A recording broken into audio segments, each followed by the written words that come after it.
Sound check, 1, 2, 3.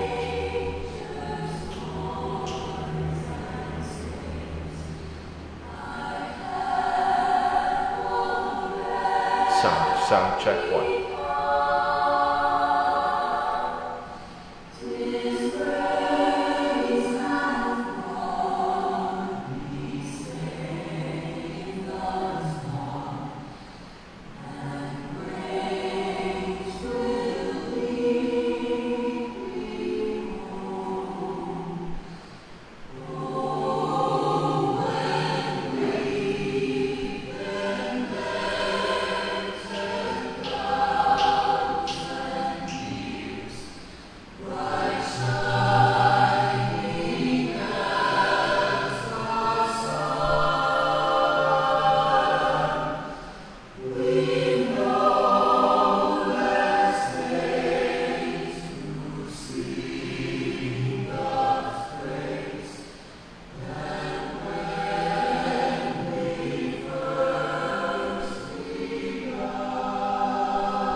Amen.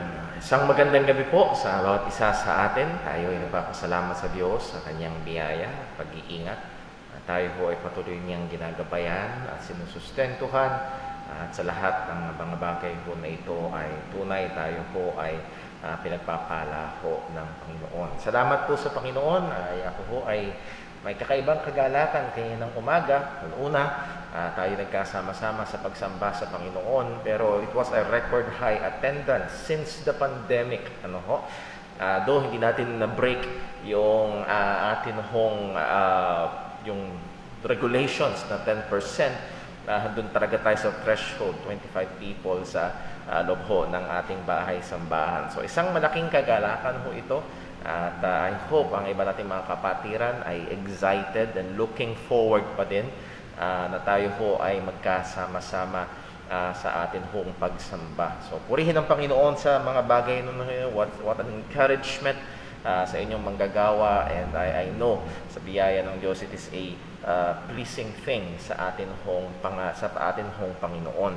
Ilan ho mo ng mga paalala, and again, today is Mother's Day. Hindi pa rin tatapos ang bagay ho na ito, and I pray and hope na mga asawa, mga anak, hindi kailangan na maging magastos, but in just simple ways ay ma-appreciate o maipadama, maiparating ang appreciation sa atin hong mga nanay sa Facebook ay sumasaga na rin. Hindi lang sa mga nanay na kasama pa, kundi sa mga nanay na wala na, ay nandun pa rin yung pagpapahiwatig nila o pagpaparating nila o pagpapakita ng pagbibigay papuri sa mga nanay na ibinigay ng Panginoon. So, purihin ang Panginoon sa bagay po na yon. I myself am thankful sa nanay na ibinigay sa akin, and also sa nanay na ibinigay sa aming anak. Wala iba kundi si Sister Jonah. So, purihin ang Panginoon. At again, happy Mother's Day sa atin mga kapatiran at kaibigan. Also, today is the second Sunday ng May, and there's 2 Sundays to go. It will be May 23. Ito ang ating anniversary Sunday. Pag-pray natin at nawa tayo ay patuloy na gamitin ng Panginoon. We've been intentionally using our church anniversary para makapag-imbita, at ang layunin natin ay ang Ebanghelyo ay maipangaral, and we will still be trying to do that sa biyaya ng Diyos. So, wait sa atin mga kapatiran. Gagawa tayo sa biyaya ng Diyos ng mga digital invitations na may pwede i-send sa atin mga kaibigan, sa ating mga friends sa social media. At ito ay magagamit para mapag-anyaya ang atin gawain. So, let us be, number 1, let us be in prayer. Hingin natin sa Panginoon na gamitin niya, pagpalain niya, at magligtas siya sa mga gawain natin na iyon. And then also, ay patuloy na maluwalhati ang Panginoon sa atin pagpapasalamat sa Kanya sa 11 taon ng Kanyang katapatan. So, ang theme natin, and ini-encourage ko ang mga kapatiran to read and meditate upon Psalm 63. That is our anniversary theme, A Thirst for God in the Wilderness. So, pagkakaroon ng uhaw sa Panginoon sa gitna ng kawalan ng tubig, sa gitna ng kakapusan, kabigatan, kahirapan ng sitwasyon. And that's what we have right now. Even in the ministry, nevertheless, ay ito hindi dapat maglayo sa atin, sa Panginoon, kundi lalo pang mag-create sa atin ng uhaw, ng gutom, ng longing, pagnanasa na lalo pang makilala, lalo pang maranasan, lalo pang lumalim sa atin personal na relasyon sa Diyos. So let us be in prayer for that, and let's be excited para sa mga bagay po na yon. Sa paalala, ang ating home church ay nagpapatuloy sa gawain and also sa ating pagsuporta sa ating mga kamanggagawa. So dito ay atin tithes and offering pumupunta sa mga gastusin sa ating church. And liban na lang kung meron tayong special na paglalaanan, special offerings goes directly to our missions giving. We are still supporting ang 3 kamanggagawa natin from Cainta Rizal, Brother Joel Cristobal, from La Union, si Brother Lester John Abelia, and Brother Cunard Aviva, who is serving the Lord in Thailand. And let's pray to God na madagdagan pa dahil isang napakagandang gawain as we remember sa Philippians kung paanong very thankful si Apostol Pablo sa church at Philippi that they were in partnership with him in the ministry of the gospel. So I hope ang ating church will be in partnership also with many ministers na naghahayag ng matapat ng ebanghelyo sa iba't ibang mga lugar, at nawa ito'y gamitin ng Panginoon. So, with that said, I would like mangga. Hingit sa malamang, mangga yun. Gulit ako. With that being said, ay consider pa rin natin ang financial giving sa ating church. Tuloy pa rin ang ating kuryente, tuloy pa rin yung ating mga gastusin sa ating mga gawain. At yun nga, yung pagsuporta sa ating mga misyonaryo ngayon. Kung Brother Paul, hindi ako nakakapunta sa church, kung ano yung available means, maaari kayong pumontak sa akin para magawa natin ito. Okay, so I hope let us pray for that and be challenged with that. At tayo ay nagpapasalamat sa Diyos maging sa mga teknolohiya na meron tayo. At ngayon may mga pansin kayong kakaiba mga kapatid. Noong mga nakaraan, hindi daw naririnig yung ating mga nananalangin dahil nandun sila sa separate pulpit. Pero sa biyaya ng Diyos ay nakatagpo tayo ng means para dalawa na yung ating mic na nakakonekta sa atin hong pag-live stream. So, maririnig niyo na ho, Lord willing, hopefully, ang mga panalangin. So, please do let me know kung ano ho ang dating din ng audio ho sa inyo. Mamaya, pagkatapos ho ng ating gawain ng pagsamba. Okay, so with all that, I hope tayo ho ay ready, tayo ho ay excited na sumamba sa Panginoon. Tayo dadako sa isang sandali ng tahimik na pananalangin at ating hingi ng tulong, gabay, maging pagpapatawad ng Diyos sa mga kasalanan upang hindi maging hadlang sa pagsamba natin sa Kanya. Manalangin po tayo.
Tayo po'y manalangin. Panginoon naming Diyos, aming Ama sa langit, muli nagpupuri kami, nagpapasalamat, sumasamba sa iyong dakilang pangalan. Tunay karapat dapat ka lamang maitaas at lalo't higit. Karapat dapat kang mahalin ng buong puso, buong isip, buong kaluluwa at buong lakas. Panginoon, salamat po. Salamat po sa dakilang kaligtasan na meron kami dahil sa aming Panginoong Hesukristo. Salamat po siya'y nabuhay ng walang kasalanan. Kung kaya't ang katuwiran na kanyang ibinihis sa amin nung kami sumampalataya ay isang perpekto at katanggap-tanggap na katuwiran at kami, Panginoon, ay may katiyakan na kami ay papasok sa iyong kaharian pagdating ng aming kamatayan o kung dumating man ang aming Panginoong Hesukristo. Panginoon, salamat po sa katiyakan na ito.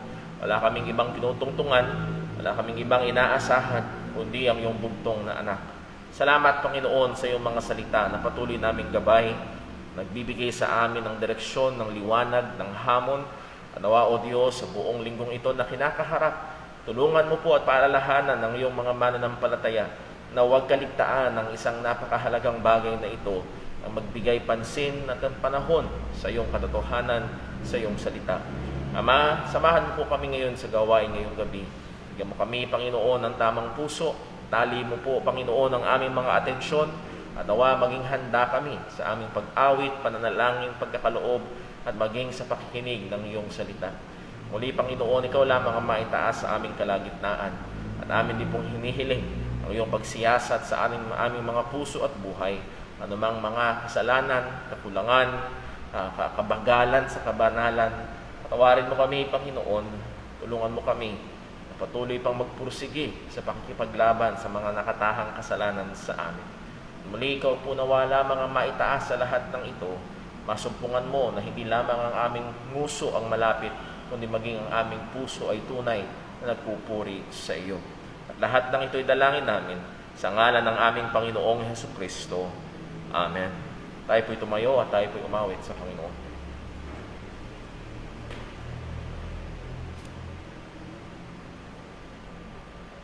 Tayo po yung awit. Awitin po natin piniligtas ng Panginoon.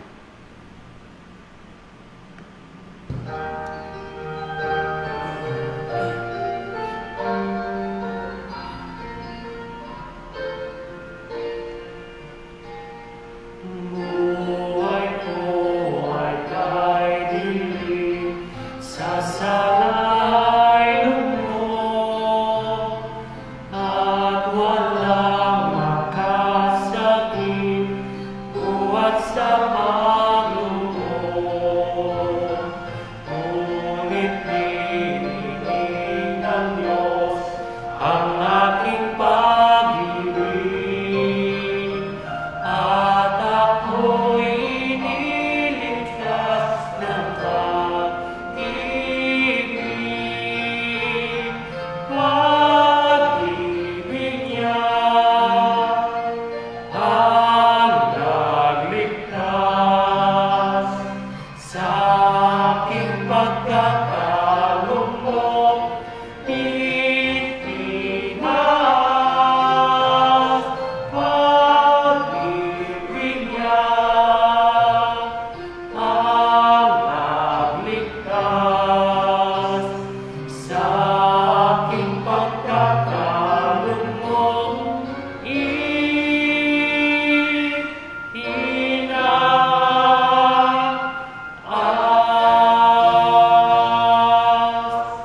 Ang lahat sa buhay ko aking ihandog sa pagmamahal sa aking tubos. Pupurihin ko siya ng may pagmamahal, paglilingkuran ng may katapatan. Pag-ibig niya ang nagligtas sa aking pagkakalungkot. Itinaas pag-ibig niya ang nagligtas sa aking pagkakalungkot.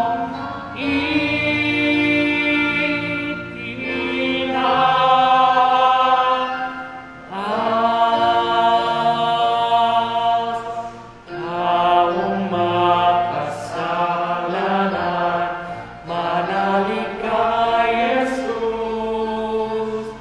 Hahanguin ka niya na magkakalungkot.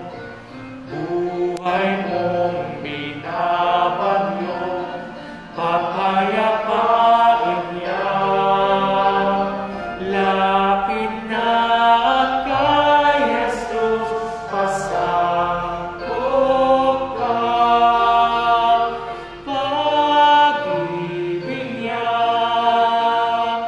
ang nagligtas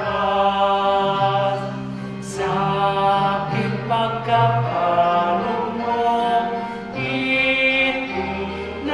Itinaas pag-ibig niya ang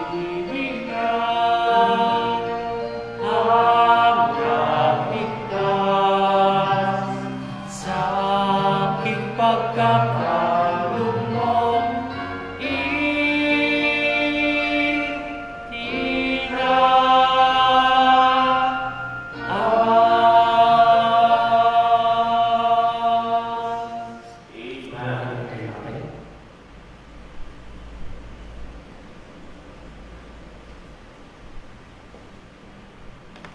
Magandang gabi mga kapatid. Para po sa pagbasa ng salita ng Diyos, buksan natin ang ating mga Biblia o kaya tunghayan nyo sa ating screen sa aklat po ng Proverbs, chapter 31. Proverbs 31, umpisa tayo sa 21 hanggang matapos po ang buong chapter na ito. Proverbs 31, umpisa tayo sa 21. Okay, sabay-sabay tayo mga kapatid. Ready, ready. She is not afraid of the show, for he knows, for all her clothes good spread. She maketh herself worthy of chastity. Her clothing is stiff and purple. Her husband is no envy. When they sit up in the elders of the land, she maketh fine linen, and silketh it, and delivereth her ones unto their possession. Strength to honor are his clothing, and she rejoice time to come. She openeth his heart with wisdom, and his hair comes is the wool of kindness. She looketh with the ways of the household, and eateth not the bread of endlessness. His children rise up, and hold her pleasant. Her husbands also, and her praiseth here. Many daughters have done her duty, but thou excellest the Lord. Reward is this people, and beauty is been, but a woman that feareth the Lord, she shall be feared. Give her the fruit of her hands, and let her own works praise her in the gates. Pagpalain ng Diyos ang pagbasa ng kanyang salita, mga kapatid. Tayo po'y sandaling manalangin, tayo lalapit sa ating Panginoon. Aming Amang nasa langit, O Diyos na makapangyarihan sa lahat. Panginoon, maraming salamat po sa patuloy mong paggabay at pag-iingat, Panginoon, sa bawat isa sa aming Panginoon na dito, Panginoon. Salamat na kilang Diyos sa iyong patuloy na pagkahabag, Panginoon, sa aming Panginoon. Salamat na kilang Diyos sa kalusugan at kalakasan ng aming mga musikal na katawan, Panginoon. Na ngayon, Panginoon, ay taglay namin, Panginoon, ang lakas, Panginoon, ang aming buhay, Panginoon. Salamat na kilang Diyos sa lahat ng aming pong tinatangkilik, Panginoon. Alam namin na kilang Diyos na ito'y Ikaw ang magbigay, Panginoon. Ikaw ang pinagbulaan nito, Panginoon. Kaya, Panginoon, maraming salamat sa iyong kabutihan. Lalo tigit, dakilang Diyos, sa laki ng kaligtasan na iyong ginawa doon sa krus ng Kalbaryo upang kami, Panginoon, ay magkaroon ng tiyak at tunay na kaligtasan sa pamamagitan ng pananampalataya kay Kristo Jesus. O Panginoon, napakatamis isipin, Panginoon, na sa kabila ng lahat na kami ay walang pag-asa, Panginoon, nagkaroon ng pag-asa, Panginoon, sa kamatayan ng aming Panginoong Jesucristo. O napakabuti po, Panginoon. Ginawa mo po, Panginoon, ang lahat, Panginoon. Alam mo po, Panginoon, na kami, mga tao, ay walang kakayanan, Panginoon, na iligtas ang aming sarili, Panginoon. Kaya, Panginoon, Ikaw ang gumawa ng paraan, Panginoon, upang kami magkaroon ng kaligtasan, Panginoon. Salamat po sa mga plano at paggawa mo na kami ay magkaroon ng buhay na walang hanggan sa pamamagitan kay Kristo Jesus. O Panginoon, sa gabing ito, narito po ang iyong pong mga anak, Panginoon. Pataos pusong lumalapit, Panginoon, sa iyong trono at biyaya, Panginoon. Ama, patuloy mo kaming gabayan, Panginoon. Patuloy mo kaming hamunin ng iyong pong salita, Panginoon, ngayong gabi, Panginoon.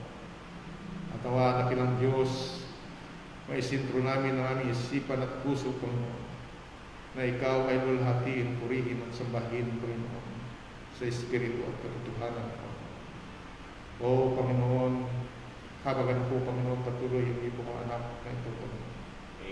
Na kami, Panginoon, ay magpatira pa, Panginoon, sa iyong banal na harapan, Panginoon, upang sa ganun dakilang Diyos kami ay patuloy mong kaawaan, Panginoon. Ama, nangangailangan kami na iyong lakas, Panginoon. Nangangailangan kami ng talino, Panginoon. Kami, Panginoon, ay kapos, Panginoon. Kaya dakilang Diyos, kami ay nakatipindi lamang, Panginoon, sa iyong gagawin, Panginoon, sa amin, Panginoon. O Panginoon, maawa ka po sa amin. Habagan po kami, Panginoon. Tulungan mo kami na kami ay patuloy pong tumatag, Panginoon, at patuloy din pong makaalam pa ng katotohanan ng iyong salita, Panginoon. Gabayan po, Panginoon, ng aming pastor na si Brother Paul, Panginoon.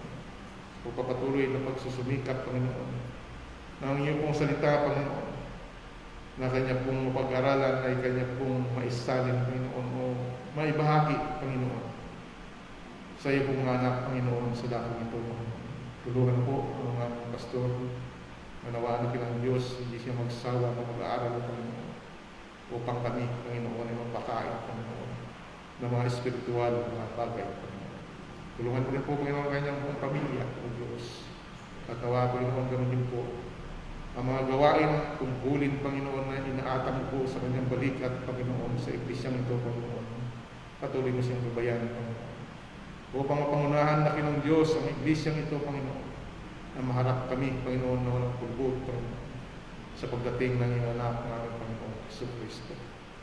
O Panginoon, patibayan po kami, Panginoon, ng aming pong mga pananampalataya, Panginoon, dagdagan po, Panginoon. At nawalaki ng Diyos, patuloy ka pong kumilos sa aming kalagitnaan, Panginoon, sa aming mga puso, Diyos. Tulungan po kami, Panginoon. Gabayan po kami. Patuloy ng pag-aaral. At nawa, Panginoon, lahat na aming gagawin ngayon, Panginoon, ang aming pagkakaloob, ang aming pag-aawitan, Panginoon, ay mauwi sa iyo lahat, Panginoon, ang lahat na papurit, pasasalamat, Panginoon. Sa tanging pangalan ng ating Panginoon Hesus Kristo, ito po ang salat kalangin. Amen. Amen.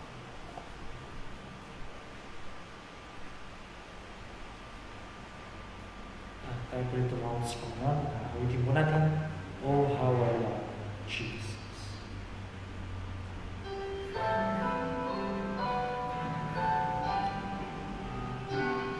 There is a name I love to hear, I love to sing its word.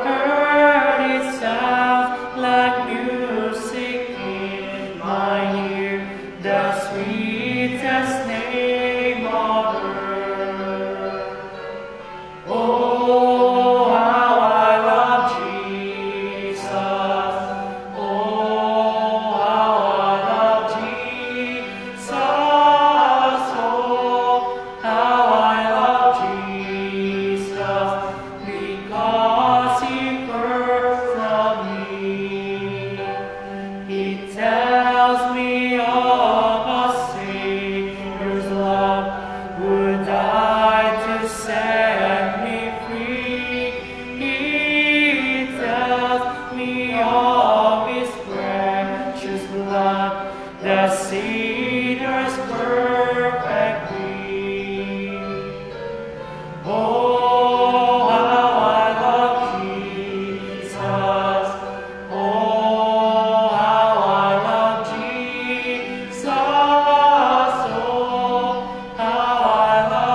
Dumako tayo sa ating pagkakaloob, mga kapatid. Natin hong basahin ang talatang gabay sa ating pagbibigay, 2 Corinthians chapter 9. 2 Corinthians chapter 9, verses 6, 7, and 8. Sabay-sabay po nating basahin. Ready, read. But this I say, he which soweth sparingly shall reap also sparingly, and he which soweth bountifully shall reap also bountifully. Every man according as he purposeth in his heart, so let him give, not grudgingly or of necessity, for God loveth a cheerful giver. And God is able to make all grace abound toward you, that ye, always having all sufficiency in all things, may abound to every good work. Nagpalain po ng Diyos sa pagkabasa ng kanyang mga salita. Muli po tayong manalangin. O Panginoon naming Diyos, purihin ka. Purihin ka sa iyong kadakilaan, sa iyong katapatan, sa iyong katuwiran. Salamat, Panginoon, sa mga patong-patong mong biyaya, pagsusustento, pag-iingat, pagpapala sa mga gawa ng aming mga kamay. Tunay, Panginoon, anong meron kami na hindi mo pinagkaloob sa amin. Narito ang katotohanan, lahat ng mga meron kami ay galing sa iyong kabutihan. Panginoon, ngayon sa daling ito, bigyan mo kami ng tamang puso sa aming pagkakaloob. Bigyan mo kami ng puso na may pagmamahal sa iyo at sa iyong gawain. Bigyan mo kami ng puso na may pagsamba. Bigyan mo kami ng puso na mayroong kagalakan. Nawa, Panginoon, ay aming may pagkaloob ang tunay na nararapat sa pagsamba sa iyo. Ilayo mo sa amin ang madamot na puso. Ilayo mo sa amin ang puso na walang pagmamahal. Nawa ang mga bagay na ito, Panginoon, ay magawa namin na nagbibigay luwalhati sa iyong dakilang pangalan. Tulungan mo kami ngayon, O Panginoon, na sumagana sa bawat gawang mabuti. Lahat ng ito ay sa namin nihiling sa ngalan ng aming Panginoong Jesucristo. Amen.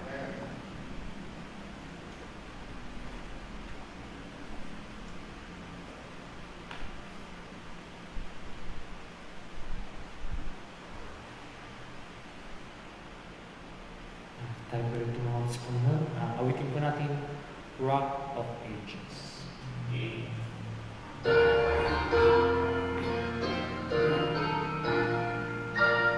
Rock of ages, clap for me. Let me hide myself in thee.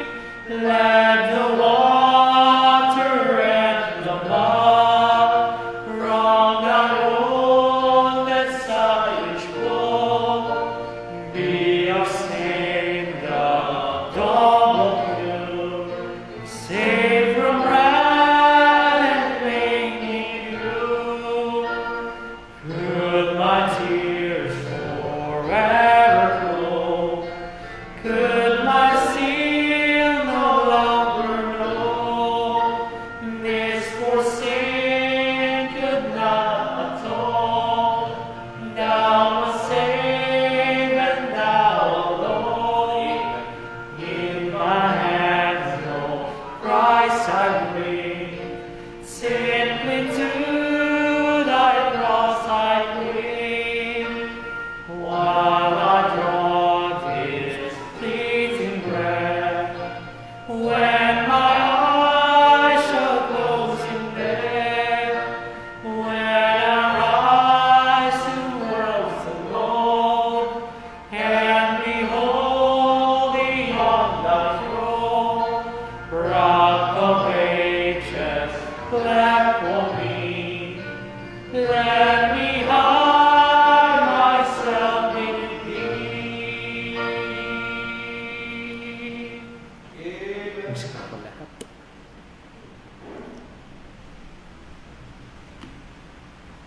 Amen. Purihin pong pangalan ng Panginoon. Tayo po'y dumako sa pag-aaral ng salita ng Diyos. So, Lord willing, bukas ko ay tatanggapin ko ang second shot ng bakuna. At sa biyaya ng Panginoon ay na na nadamay ho sa mga paunang bakuna ho na ito. At meron mga bakuna na one shot lang and that's it. At itong bakuna na ginamit ho sa atin dito sa Santa Maria ay 2 shots ang kailangan. Kung ang unang kung hindi mo tanggapin yung ikalawang shot ay napaka mababa ang efficacy rate. So kailangan talaga ay 2. Napakaganda kung ito ay magkasama at ito ay magbibigay ng mataas na proteksyon. Now, hindi ibig sabihin na ikaw may bakuna ng laban sa COVID-19 ay hindi ka na magkaka-COVID-19. Kung hindi ang purpose nito ay magka-COVID-19 ka man, ay hindi mapupunta sa critical na kalagayan.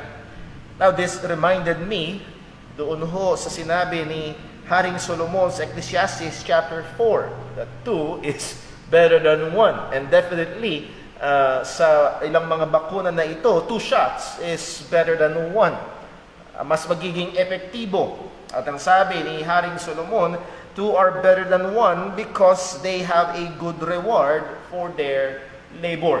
If we remember, binasa natin ito, 2 ay mainam kaysa sa 1 dahil mas marami silang matatapos, mas marami ang gantimpala. 2 ay mas mainam kaysa sa 1 kasi pag malamig, pwede silang magpainitan na magkasama. Nag-iisa ka, mag-iisa kang magiginawin.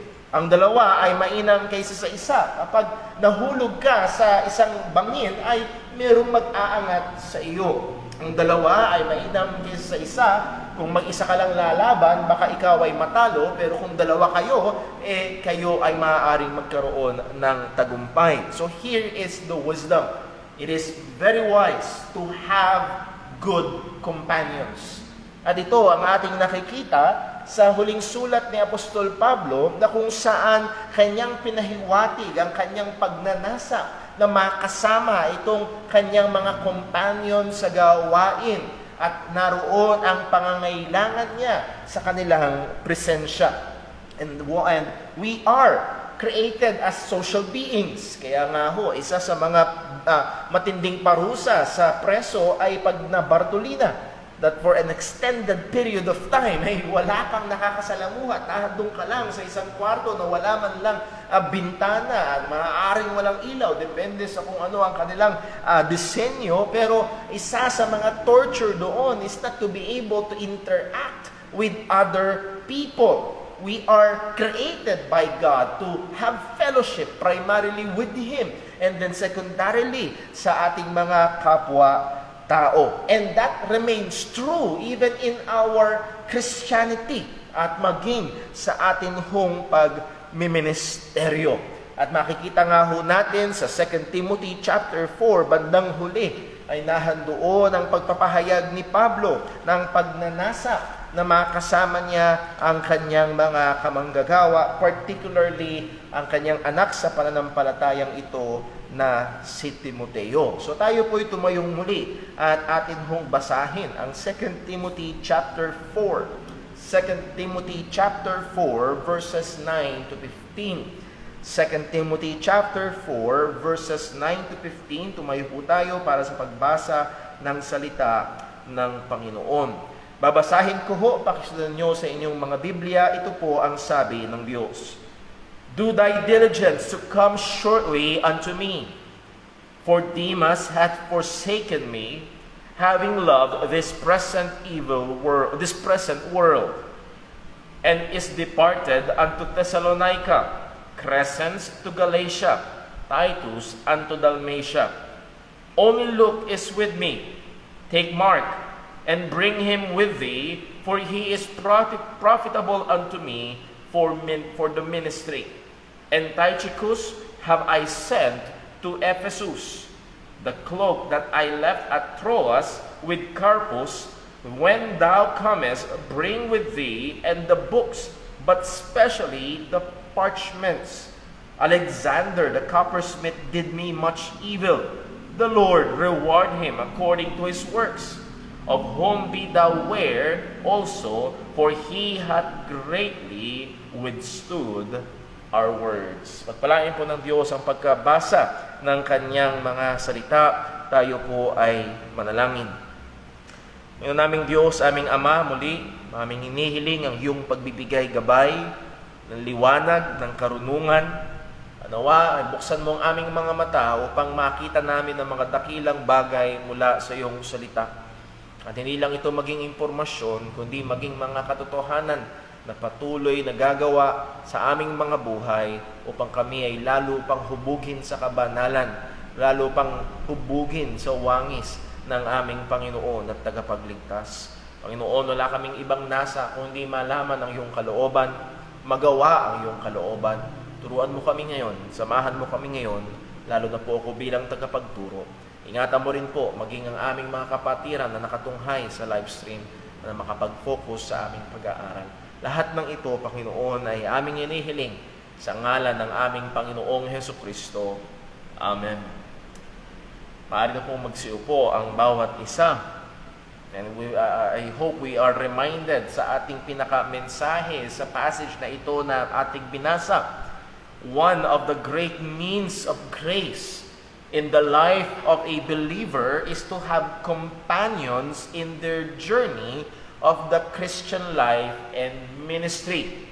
Isa sa mga dakilang daluyan ng biyaya ng Diyos sa buhay ng isang mananampalataya ay ang pagkakaroon ng mga kasama sa lakbayin ng buhay Kristiyano at ministeryo o paglilingkod. Kung yung naalala at nalakay ho natin ang point number 1, at actually nabitin tayo sa point number 1 last Sunday evening, at meron tayong 3 punto mula ho sa mga talatang ito na ating binasa. So number 1, a request to come quickly. Isang panawagan upang dumating na o pumunta ng mabilis. Pangalawa, a request to bring the necessities, panawagan na dalhin ang mga pangangailangan. And then pangatlo, a warning against somebody, isang babala laban sa isa na hindi makakabuti sa gawain at sa pananampalataya. So reviewin natin mabilis ang atin hong napag-aralan last Sunday evening. Number 1, a request to come quickly. Verse number 9. Do thy diligence to come shortly unto me. So this is Apostle Paul requesting, asking, yes, even pleading unto Timothy na talagang magsumikap. That word diligence is the word spudazo, na ito rin yung sinabi ni Pablo kay Timothy, study to show thyself approved unto God. And that word study ay hindi mag-aral sa eskwelahan, kundi spudazo, nang ibig sabihin is to use speed, to make effort, to endeavor, to exert effort. Timothy, nawa ay mag-exert ka ng effort para dumating ka at makasama kita sa lalong madaling panahon. Yes, nakita natin na napag-aralan na si Apostol Pablo na isang tapat na lingkod ng Diyos ay nakaharap na sa napipinto niyang kamatayan, sa napipinto niyang execution, at hindi siya in denial sa bagay na ito. Ang sabi niya, the time of my departure is at hand. At nahandoon ang kanyang pag-asa, as we have studied, sa reward na naghihintay sa kanya pagdating ng paghahatol ng Panginoon.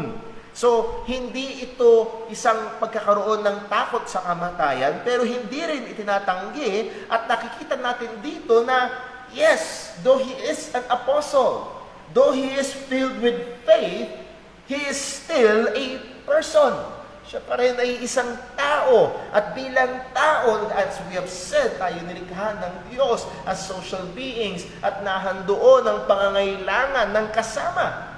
Hindi ho ba isa sa nakakalungkot na kwento ng lahat ng nangyari sa pandemyang ito ay ang mga taong namamatay sa ICU na walang kasama, na hiwalay sa mga mahal sa buhay dahil hindi pwedeng pumisan sa kanila. At naroon si Apostol Pablo, siya ay nangangailangan, naglolong sa fellowship, sa companionship ng kanyang mga kamanggagawa. This is not a weakness at any point, kung hindi ito ay natural na kung paano tayo nilikha ng Panginoon. At isa nga ho sa ating mga hamon ay let us develop good and godly relationship with fellow believers that can be a means of God's strengthening and grace in times of trouble. Bilang mga Kristiyano, let us develop that relationship.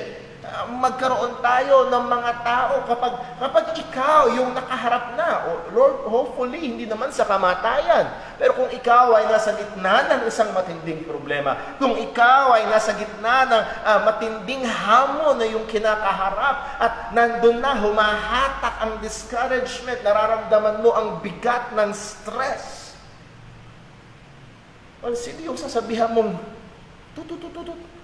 Brad, come quickly. Let us develop those good and godly relationship with our fellow believers.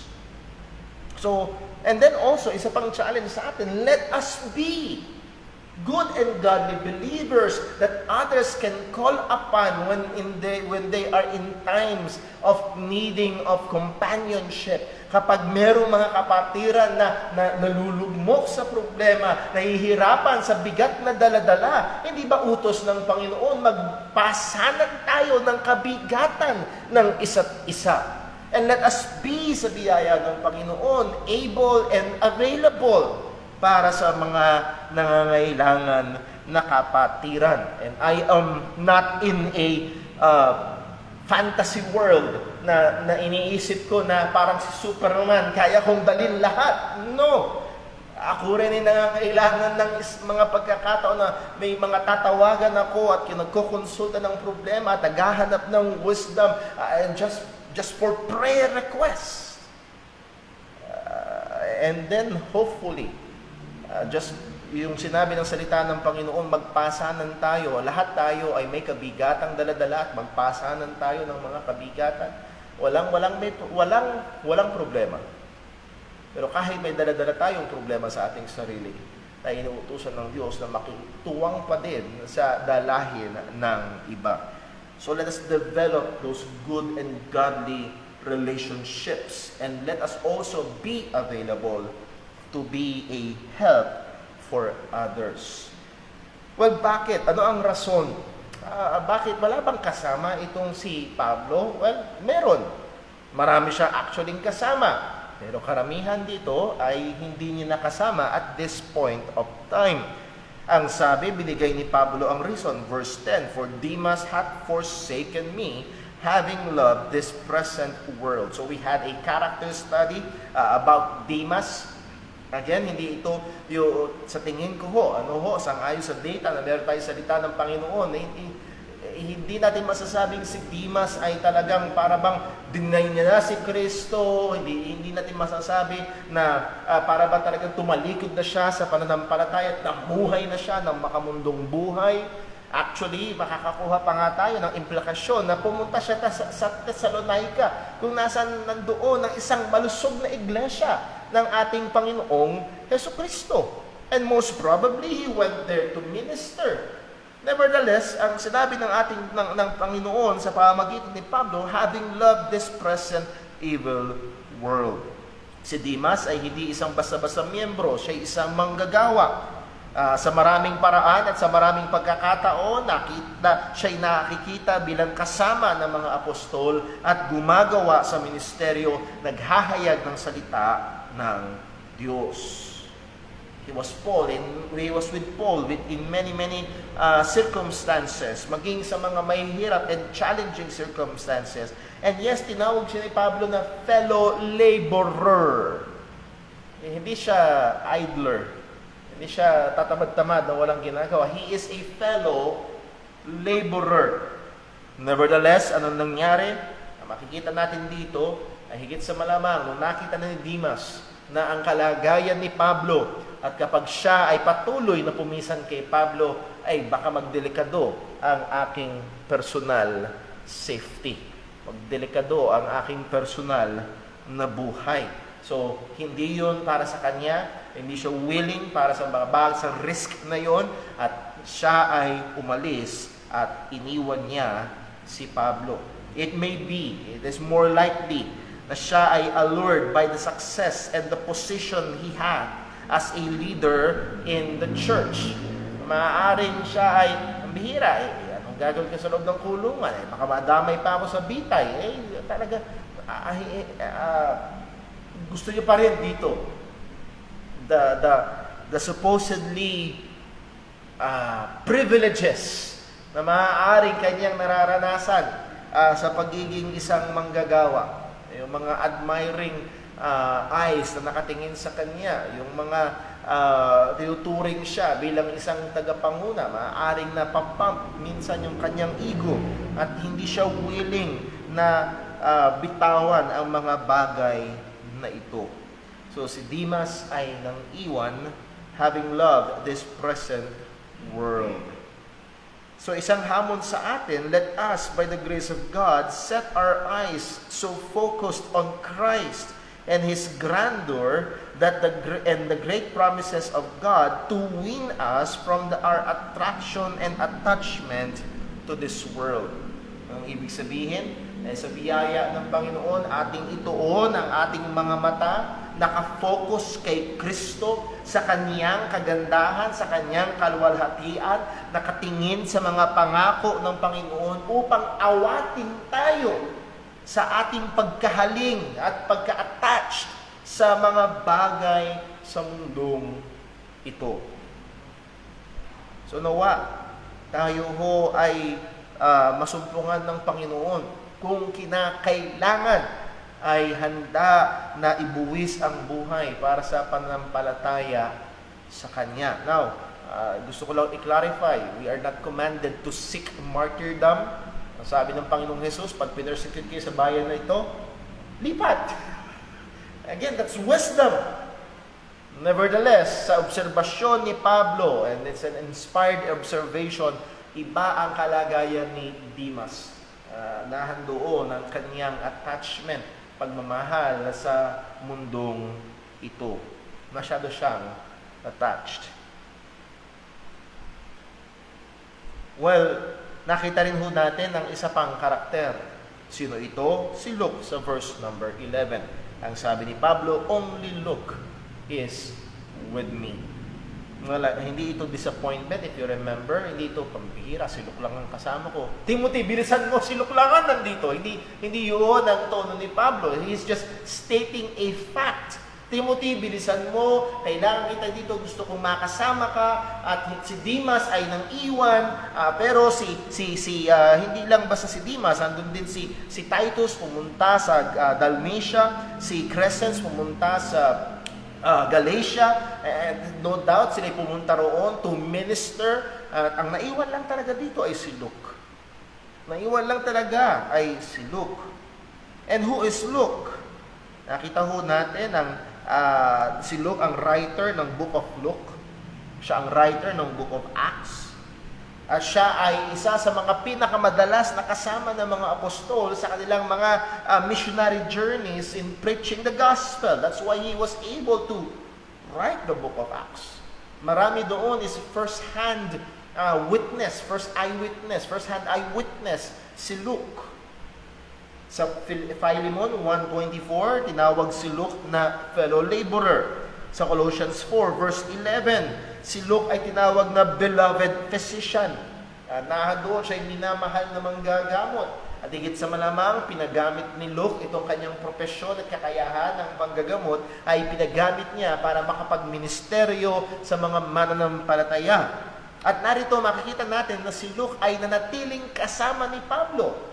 At nagkakaisa ang maraming mga komentarista ng Biblia na higit sa malamang siya ay nagministeryo kay Apostol Pablo sa mga panahon na nandoon ang paghihina ng katawan. Sa dami ng naranasan ni Pablo na mga mahihirap, mabibigat na mga karanasan sa kanyang pagmiministeryo, ilang beses siyang hinataw, may pagkakataong siya'y binato at napagkamalang patay na. So higit sa malamang nandoon ang bodily pains, nandoon ang mga disability, maaaring disability sa katawan ni Pablo, at nahandun si Luke, always there na gumagabay, umaasiste, hindi lamang sa spiritual na bagay, kundi maging sa kanyang physical na pangangailangan.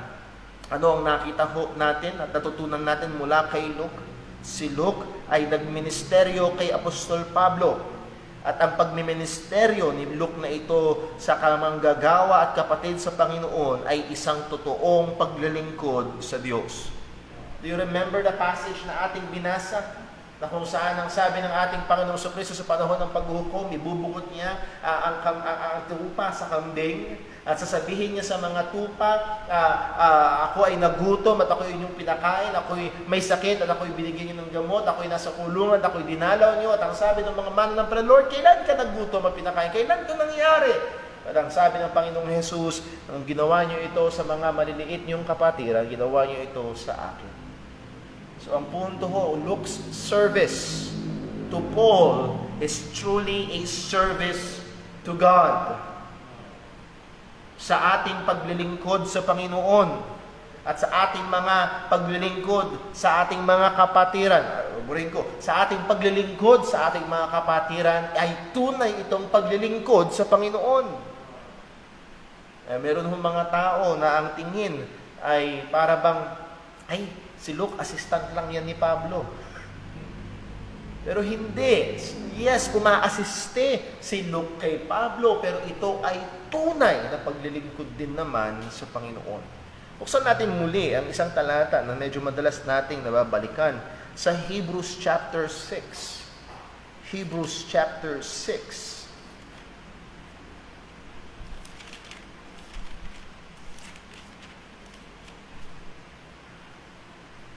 And verse number 10. Hebrews chapter 6 verse 10, anong sabi ng Panginoon? For God is not unrighteous to forget your work and labor of love which ye have showed toward His name. Pinakita nyo sa Kanyang pangalan. It is a true service to God. A true ministry to God, towards God. Pero paano ito ginawa? In that ye have ministered to the saints and do minister. When you minister to the saints, when you minister to the brethren, o maaaring ikaw ay janitor ng church, o maaaring ikaw ay tagabukas man lang ng pintuan para sa mga kapatiran, o tagasundo ng kapatid sa Panginoon para makarating sa gawain. Yes, alam natin na naapektuhan ng pandemya ang maraming mga bagay. Pero maaaring hindi ito mga ministeryo na natututukan ng ilaw at nakikita ng mga tao sa harapan. Pero ito ay mga ministeryo, sabi nga ng iba, sa likod ng telon, sa likod ng kurtina, na hindi kita ng marami. But a true service to the brethren is a true service to God. It reminds me, because it's Mother's Day. Ito yung magandang aplikasyon sa mga nanay. Ito yung magandang aplikasyon sa mga asawa ng pastor. Na ang paggawa, pagtulong, pagtuwang ng misis ng pastor sa manggagawa ay hindi lang basta pagtuwang sa pastor, kundi paglilingkod din sa pangalan ng Panginoon. At ganun din ang mga asawa ng tahanan, ang inyong pagpapasako, pagtuwang, pagtupad sa inyong obligasyon bilang asawang babae, sa inyong mga asawang lalaki, hindi rin ito baliwala sa harapan ng Panginoon. Huwag niyo sanang isipin na kapag lilingkod lamang kayo sa Diyos sa loob ng bahay-sambahan. O narito si Luke, kasama ni Pablo sa loob ng kulungan, nagmiministeryo sa kanya. Ito ay isang totoong paglilingkod sa Diyos. So the challenge is this: let us find means to faithfully serve God by faithfully serving fellow believers. Kumanap tayo ng kaparaanan, and kung sa biyaya ng Panginoon, tayo ay nalagay na sa ministeryo na kung saan naglilingkod tayo sa mga kapatiran. Take heart, do not be discouraged. Nandoon ang mata ng Panginoon at nakatingin at nakikita niya ang paglilingkod mo sa Kanya sa pamamagitan ng pagmiministeryo sa ating mga kapatiran. At sa biyaya ng Diyos, we have brethren in the church. May mga kapatiran tayo. Maaring hindi nyo alam, maaring hindi pinapakita o hindi na mention sa pulpito, pero we have brethren na they will take their initiative, na naging ministry nila, bumisita sa may mga karamdaman. Sumutulong minsan sa pangangailangan ng iba. Maaaring hindi pinopost sa social media, hindi na i-announce dito, but God is not unrighteous to forget those. Nakikita, markado, na may gantimpala mula sa Panginoon. So, a true service to God. Let's look. Let's look. Well, meron pang isa. Si Mark. Yung tayo natapos last Sunday, we considered John Mark, the author of the book of Mark. Isa sa mga kilalang figura sa unang mga taon ng iglesia ng ating Panginoong Hesukristo. In-instruct ni Paul si Timothy, pag pumunta ka rito, dalhin mo si John Mark. Why? Because he is profitable unto me in the ministry. And if you remember, yung ating pag-aaral last Sunday evening, si John Mark was a ministry dropout. Umurong siya, umatras siya. Sa Acts chapter 13, verse 5, dinala siya nila Apostol Pablo at ni Barnabas. Pero pagdating sa Acts 13, verse 13, nang iwan na siya at umuwi na siya ulit sa Jerusalem. At because of that, nung gusto na siyang isama ulit ni Barnabas, ayaw na ni Pablo, pambihira nang iiwan niya, ba't yun ang isasama mo? Sasama ko si Silas. Si Barnabas naman willing to give John Mark a second chance. Na hindi, okay din to, matututo rin siya. At naging matindi yung kanilang hidwaan na sila'y naghiwalay ng landas. And again, maaaring sino ba ang tama? Si Pablo ba o si Barnabas ba? Pareho silang may tama. Pero makikita ho natin dito yung biyaya ng Panginoon na kumilos at gumawa sa buhay ng isang batang kamananampalataya na ito't manggagawa na ito, na siya man, anumang dahilan, ay umurong sa paglilingkod, pero naging kagamit-gamit pa rin sa Panginoon. Isang malaking encouragement na makita ang buhay nitong si John Mark, na nagkaroon man ng pagpalya, maaaring nireject pa ng isang kilalang manggagawa. Sino nag-reject sa'yo? Si Pablo lang naman. Pero ngayon ay may kagamit-gamit o kagamit-gamit sa gawain ng Panginoon. O mga kapatid, maaari ikaw ay nakaranas ng bagay na ito, nahandun ka sa paglilingkod sa Panginoon at dumating sa panghihina o anuman ang naging dahilan, ikaw ay umatras, ikaw ay umalis, at maaaring nakaranas ka ng rejection na hindi basta-basta leader sa church. O wag ka nawang manlupaypay. Sapat ang biyaya ng Panginoon na pwede pa rin patuloy na kumilos sa iyo at ikaw ay patuloy na maging kagamit-gamit o muling maging kagamit-gamit para sa paglilingkod sa Panginoon. So John Mark is a great picture of a second chance para ho sa mga mananampalataya. Ken, hindi ito, yes, ginamit ng Diyos, maaari si Barnabas kung paano siyang ginamit din kay Pablo, pero nakikita natin dito ang biyaya ng Panginoon. So much for our review.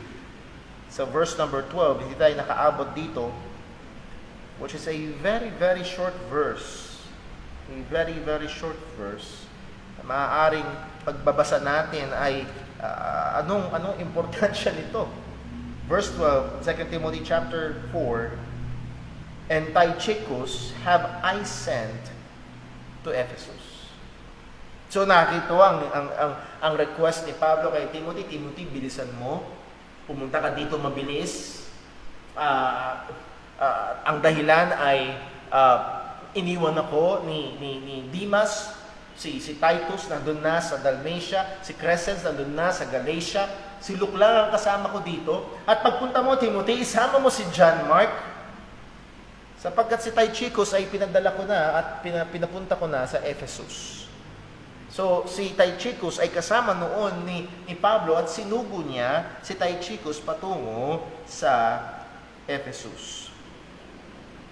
So, narito ang ma-encounter natin muli ang isang kamanggagawa at isang mapalad na bagay na magkaroon ng isang katiwa-tiwalang kamanggagawa at kasama sa paglilingkod sa Panginoon. Sa larangan ng gera, napakaganda na mayroong katiwa-tiwala na kasama. And speaking ng gera or speaking of warfare, isa sa pinakamahalaga pagdating sa gera ay ang impormasyon, komunikasyon. Kung hindi mo nasabi sa iyong commandant na, oy, pumunta kami sa kaliwa, doon pala nakatutok yung kanyon ng inyong kakampi, hindi mo na iparating. Hindi nakatawid ang mensahe. Yun ay magdadala ng matinding aksidente. At si Tychicus bilang isang sundalo, ang gawain niya ay tagapaghatid ng mensahe. Sa Ephesians, buksan natin sa Ephesians chapter 6. Ephesians chapter 6, isa ito sa mga lugar na masusumpungan natin ang pangalan ni Tychicus o Tychicus. Ephesians chapter 6 verse number 21, ang sabi, "But that ye also may know my affairs and how I do." Para malaman nyo, mga taga-Efeso, yung ano ang aking kalagayan, kung kamusta na ako. Tychicus, a beloved brother and faithful minister in the Lord, shall make known to you all things. Isang minamahal na kapatid at tapat na lingkod ng Panginoon, siya ang magsasabi sa inyo ng lahat ng bagay. And Paul has this deep trust kay Tychicus na sasabihin niya, sasaysayin niya ng tama, ng wasto, ng tapat ang balita at makakarating ang kailangang balita sa mga taga-Ephesus. And then sa verse 22, "Whom I have sent unto you for the same purpose, that ye might know our affairs, and that he might comfort your hearts." So higit sa malamang itong si Tychicus ang may dala ng letter of Ephesus o nitong ating book of Ephesians na ating binabasa at na-enjoy. Sinulat ni Pablo sa kulungan at ang nagdala nito sa mga taga-Ephesus ay si Tychicus. At bukod sa laman-laman ng sulat, kinuwento at sinaysay ng tapat ni Tychicus ang kalagayan na ito o kasalukuyang kalagayan ni Apostol Pablo sa pagkakasulat o nung panahon na sinulat ang book of Ephesians. Not just the book of Ephesians, meron pang isang prison epistle, ang Colossians. Buksan natin sa Colossians chapter 4. Colossians chapter 4 verse 7. Ano ang sabi ni Pablo? "And all my state shall Tychicus declare unto you, who is a beloved brother and a faithful minister and fellow servant in the Lord." Oh, what a title! What triple title! A beloved brother, a faithful minister, servant of the Lord.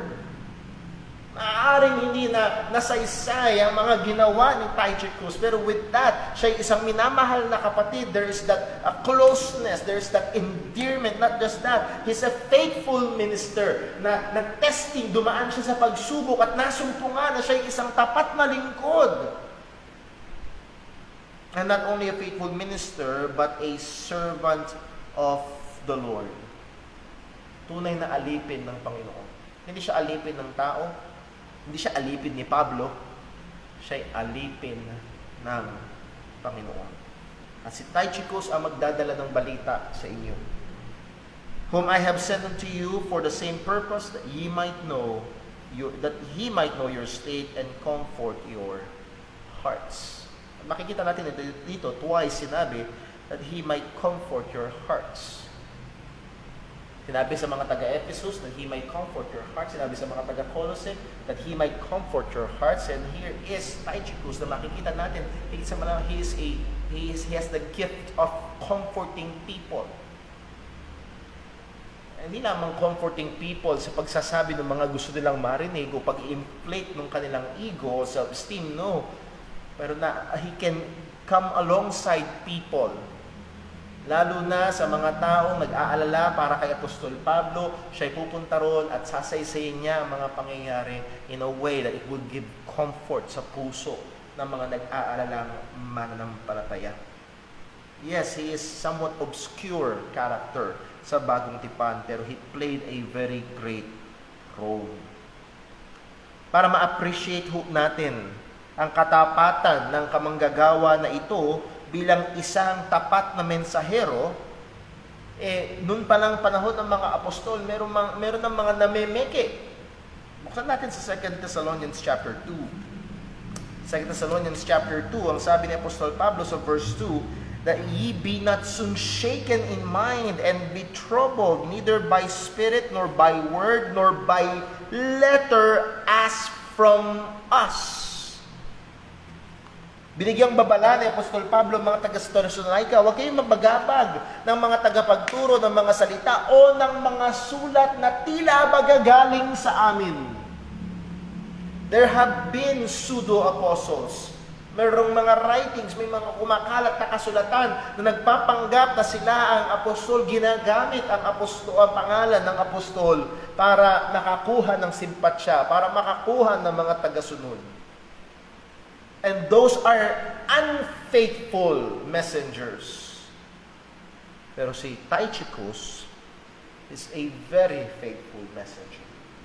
Matapat niyang sinasaysay yung mensahe, yung kalagayan ni Pablo, matapat niyang isasaysay sa mga kapatiran, at yung kapatngalahan ng mga kapatiran, matapat niya rin ng who love to have the preeminence of.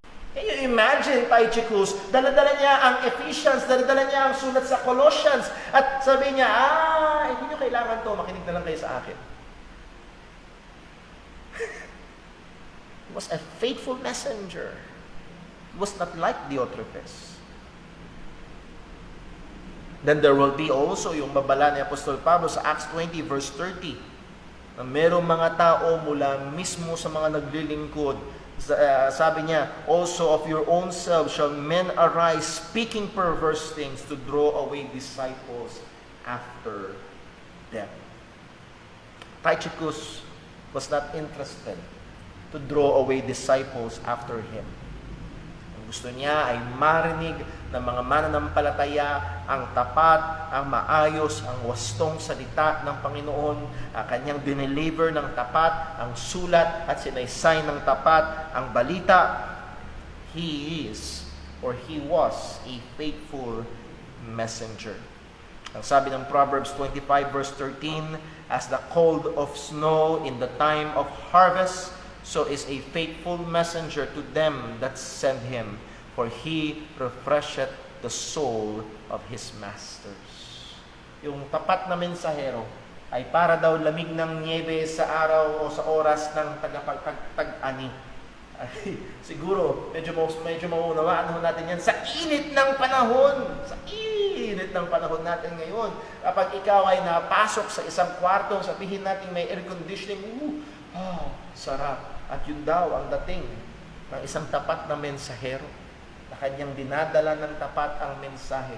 Ito ay nagbibigay ng refreshment sa kalooban ng kanyang mga Panginoon. So here is Tychicus, a faithful messenger, a beloved brother, a faithful minister, a fellow servant. So anong hamon? Let us be faithful workers and messengers, especially of the great truths of God.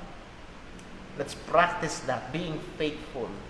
Hindi maaaring hindi revelasyon mula sa Panginoon ang ating daladala, pero kailangan tayong masumpungang tapat sa ating pagsasaysay ng kwento ng iba, sa ating pagpo-post sa anuman sa social media. Nawa, masumpungan tayo na tayo ay may katapatan, lalo na kung tayo ay lingkod na may daladala ng salita ng Diyos at binubuksan ng salita ng Diyos at umaasta na nagtuturo at nangangaral ng salita ng Diyos. May we be found faithful teachers ng salita ng Panginoon. Hindi para kumuha ng ating sariling tagasunod. Hindi para tayo ang sumikat sa loob ng iglesia.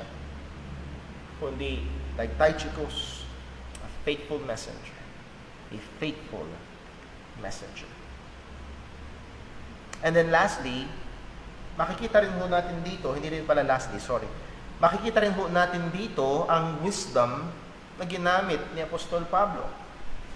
Sa verse 12, ang sabi, and Tychicus have I sent to Ephesus. Yes, mahirap ang sitwasyon ni Pablo. Yes, siya ay nasa delikadong kalagayan at nalalapit na ang kanyang kamatayan. Pero si Apostol Pablo, kagaya ng ginagawa niya dati, hindi lamang siya nakatingin sa kanyang sariling kalagayan. Kalimutan mo na sila, kailangan kita dito, pumunta ka ngayon dito. No? Nasaan si Timothy? Si Timothy ay nasa Ephesus. At si Timothy ay may matinding ginagawa sa Ephesus. At as we have studied sa 1 Timothy, ang laki ng trabaho ni Timothy sa Ephesus. Ngayon, aalis si Timothy, hindi niya alam kung kailan siya babalik. O Timothy, huwag ka mag-alala, umalis ka man sa Ephesus, patungo na dyan si Tychicus. That's wisdom. At marami na komentary na nagsasabi na sinugo nga ni Pablo si Tychicus bilang kahalili muna ni Timothy sa ministeryo. So that is using wisdom. And God is not against that. So number 2, not just a request for companions, so a request to come quickly. Number 2, a request to bring the necessities. Pagbibigay o pagsasabi na may mga bagay na gustong dalhin ni Timothy. Gusto ni Pablo na dalhin ni Timothy sa pagpunta sa kanya. Ito yung masusumpungan natin sa verse number 13. Sabi sa verse 13, "The cloak that I left at Troas with Carpus, when thou comest, bring with thee, and the books, but especially the parchments." Now, ilang beses natin siguro nabasa ito at it seems to be just meaningless details, but not so. And hopefully, matuto pa rin tayo mula sa mga bagay na ito. So may mga pangangailangan si Pablo. Meron mga request siya. Walang iniwan sa mga kamag-anakan kapag sila ay uuwi sa probinsya o pupunta kung saan man. Well, may mga request, dalhin mo to, dalhin mo to, dalhin mo to, bili mo ko dito, dalhin mo to. At merong mga request si Pablo na dalhin ho ni Timothy. Number 1, bring the cloak. Not the coke, the cloak. Bring the cloak that I left at Troas with Carpus, when thou comest, bring with thee. A cloak is a traveling clothing.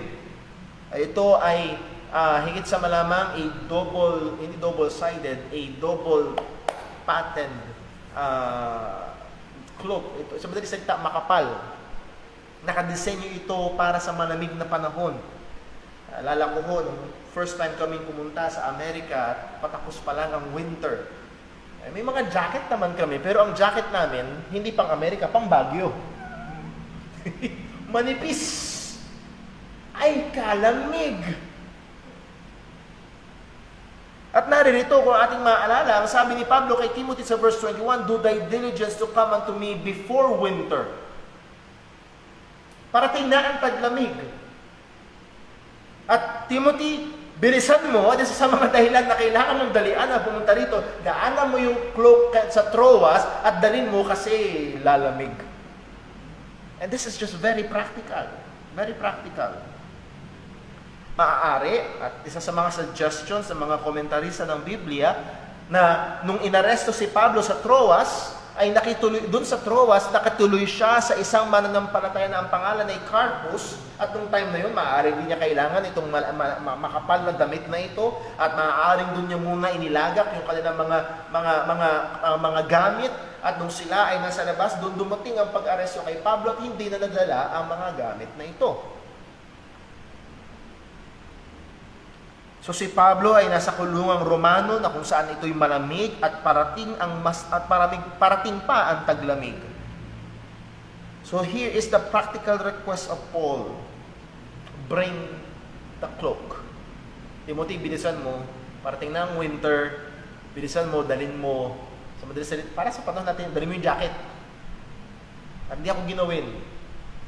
Baka hindi yung execution na ikamatay ko. Baka yung lamig ang dumali. Gusto ko lang makita ho natin dito, the practicality of Paul, the wisdom. Merong iba, mga mananampalataya ngayon, hindi mo na kailangan yan, by faith. Huwag ka na pumunta sa doktor, by faith. Name it and claim it. Wala bang pananampalataya si Pablo? So this abuse of the term or the phrase by faith, or just name it and claim it, here is just plain wisdom.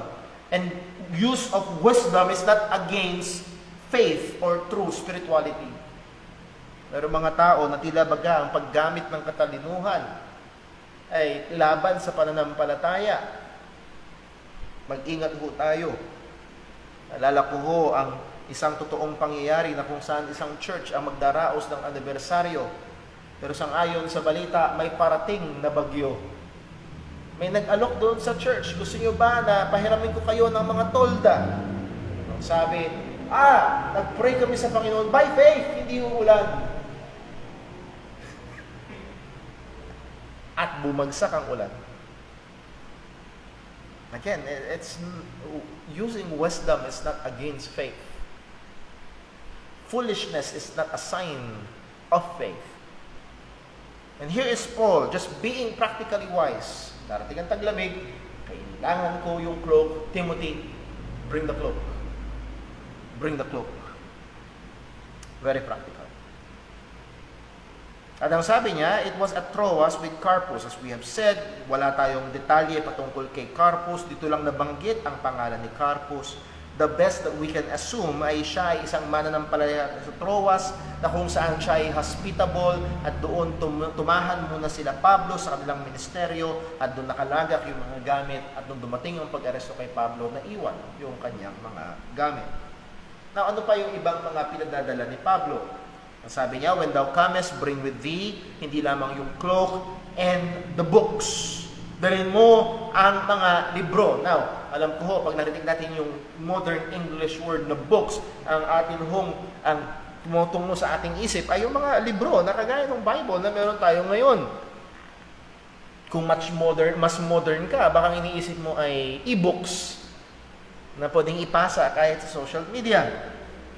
But yung books dito, literally, ang ibig sabihin ng books are scrolls. These are papyrus scrolls. Maraming mga tagapagturo ng Biblia na naniniwala na higit sa malamang, these books are actually books of the Old Testament, scrolls of the Old Testament na maaaring in the possession of Apostle Paul. At siya'y nasa kulungan at malapit na ang kanyang kamatayan at hinihiling niya, Timothy, bring the books, bring scripture. Dalhin mo ang salita ng Panginoon. And then not just books, but also, especially, the parchments. May special mention yung parchments. Paul gave emphasis sa parchments na ito. These parchments, sabi ng mga commentators, are vellums made of animal skin. At meron pang isang commentator na sabi, these are very expensive. Napakamahal. Hindi lahat ng tao noon ay may libro. Napakamahal na mag-produce ng scrolls. Ito'y kayamanan na. Nevertheless, ang sabi ni Apostol Pablo, especially the parchments. Marami ang naniniwala na higit sa malamang itong mga parchments na ito, itong mga kagamitan na ito para sumulat o gumawa ng sulat, ay mga personal na liham ni Apostol Pablo. Maaaring ito yung mga personal na liham na galing sa ibang mga tao, balita mula sa ibang mga iglesia, or maaari ito yung personal na liham niya na para ipadala sa iba. Or maaari din naman, these are blank parchment or blank vellums, mga wala pang sulat na maaari niyang sulatan. At maaari, these are just some speculations na bakit niya gustong ipadala kay Timothy, na maaari pa siya sa loob ng kulungan sumulat pa ng mga sulat na kung saan magbibigay encouragement sa mga kamanggagawa, sa mga mananampalataya, sa mga susunod na nasa front line ng gawain. The point is this, si Apostol Pablo na nasa kulungan, alam niya na napapalapit na ang pagbitay sa kanya, hindi lang siya nasa loob ng kulungan at nagtitweak ng kanyang daliri at nag-aalala kung anong kanyang gagawin. No. Hindi lamang siya nakatingin sa kanyang sarili at naaawa, meron siyang pity party para sa kanyang sarili. No. Nakatingin pa rin siya sa paglilingkod. Nakatingin pa rin siya kung paano makakatulong Bring the books. Bring God's Word. Bring the vellums. Bring the scrolls. Bring the parchments na maaaring susulat siya na magbibigay pa ng instructions kagaya ng paano siya nagbigay ng instruction kay Timothy. So narito ang ating panghuling challenge ngayong gabi. Let us pursue a lifelong faithful ministry, serving God according to the capacity He has given us and in the calling wherewith He called us or placed us, and by God's grace until the last breath of our lives. Ating habulin at tayo'y magsumikap sa isang habang buhay na patapat na paglilingkod, naglilingkod sa Diyos ang ayon sa kakayahan na Kanyang pinagkaloob sa atin at sa panawagan kung saan niya tayo inilagay at sa biyaya ng Diyos maglingkod ng may katapatan hanggang sa ating huling hininga. Naroon si Pablo sa kulungan. Malapit na ang kanyang kamatayan. Timothy, parating ng taglamig, bilisan mo, dalhin mo yung pangginaw. Bring the parchments. Bring the books. Bring the parchments.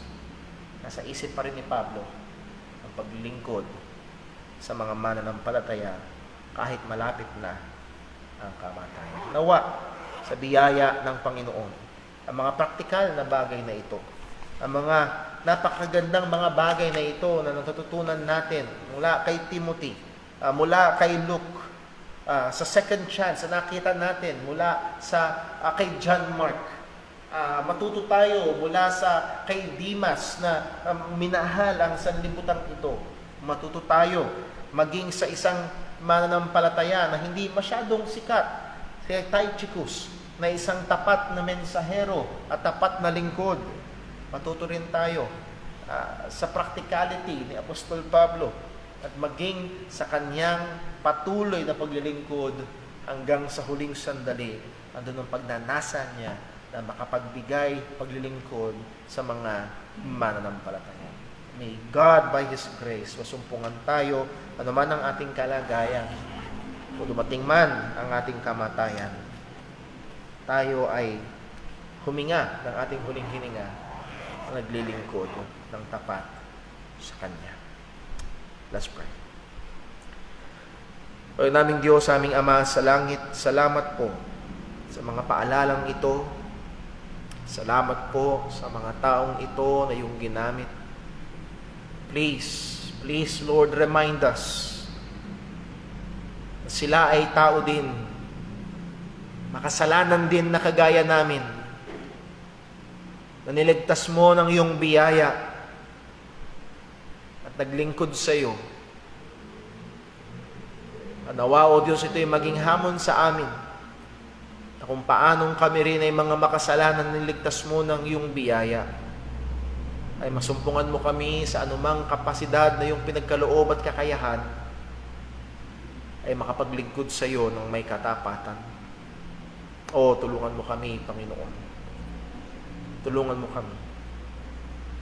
Nawa, O Diyos, ikaw rin ang magdako, magbigay sa amin ng mga kasama sa ministeryo na magbibigay ng tapang, magbibigay ng hamon, magpapaalala, magbabantay.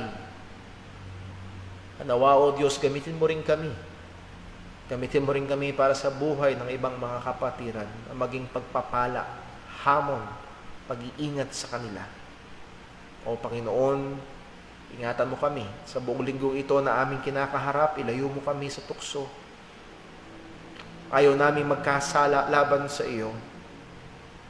Tulungan mo kami patuloy na lumakad sang-ayon sa iyong kalooban. Gampanan ng iyong panawagan sa amin. Nawa, masumpungan mo kami sa iyong pagbabalik. Sumpungan mo kaming nagtatapat. Ingatan mo kami, O Diyos. Tutumitin mong patuloy ang iyong mga salita na amin na pag-aralan sa buong maghapon. Tulungan mo kaming hindi lamang maging tagapakinig, kundi maging tagaganap ng mga ito. Maraming salamat po. At muli, salamat po sa mga ina ng tahanan. Patuloy mo silang pagpalain, lalo na sa kanilang pananampalataya at pagmamahal sa iyo. Dalangin namin itong lahat sa ngalan ng aming Panginoong Hesukristo. Amen. Tayo po'y tumayo, tayo po'y umawit sa Panginoon.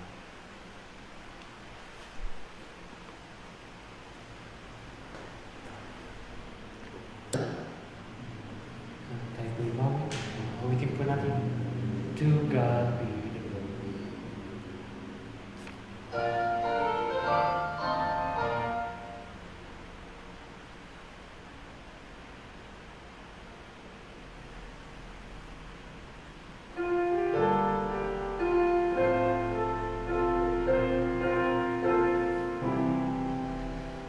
To God be the glory, great things He hath done. So loved He the world that He gave us His Son, who yielded His life on atonement for sin, and opened the life gate that all may go in. Praise the Lord, let the earth hear His voice. Praise the Lord, let the people rejoice. Oh, come to the Father through Jesus the Son, and give Him the glory, great things He hath done. Great things He hath taught us, great things He hath done, and great our rejoicing through Jesus the Son. But newer and higher and greater will be our wonder, our transport, when Jesus we see. Praise the Lord, let the earth hear His voice. Praise the Lord, let the people rejoice. Oh, come to the Father through Jesus the Son, and give Him the glory, great things He hath done.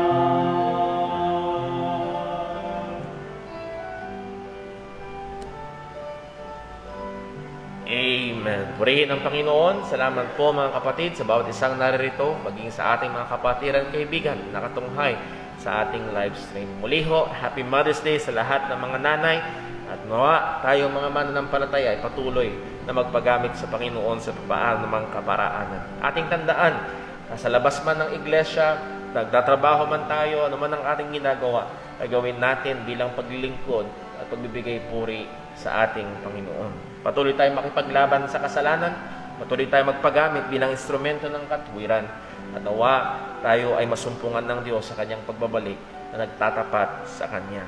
At ngayon mga kapatid, nawa ang pag-ibig ng Diyos, ang pakikipisan ng Santo Espiritu at ang biyaya ng ating Panginoong Kristo ay sa bawat isa sa atin.